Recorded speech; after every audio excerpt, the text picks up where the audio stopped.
Share ko nga pala guys, ang isa sa naging trabaho ko. Ito ay ang maging isang parcel delivery. Ito yung trabahong araw-araw sinusubok ang aking pasensya. Araw-araw, iba't ibang customer ang makakausap mo.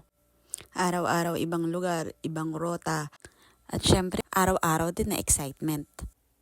Nakakatuwa minsan dahil may mga customer na mababait. May pakakainin ka, pamemeriendahin ka, at meron din mga nagtitip. Pero syempre, hindi ko naman naranasan yun. Yung tip lang.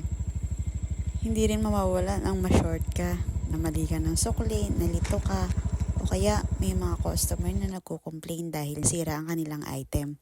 Meron ding kulang, meron ding nawawala, ganon. Isa rin sa mga ikinababahala ko ay yung mga ganitong lugar na aking madadaanan dahil sobrang nakakatakot. Alam mo yung liblib na lugar tapos madadaanan mo maputik, ang dami-dami mong mga nai-imagine, mga nakapapanood mo sa mga news or sa mga movie. Alam mo na, kaya nakakatakot.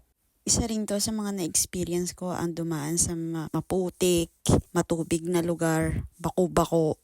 Kaya dapat maganda ang quality ng gulong ng motor mo at saka dapat malakas ang preno mo.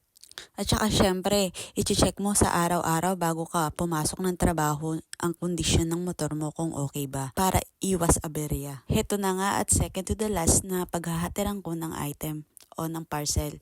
At dahil umulan, asahan mo na madulas ang daan.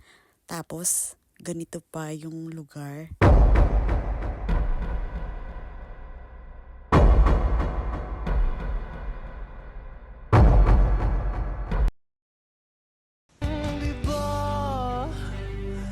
Nakakaputang ina.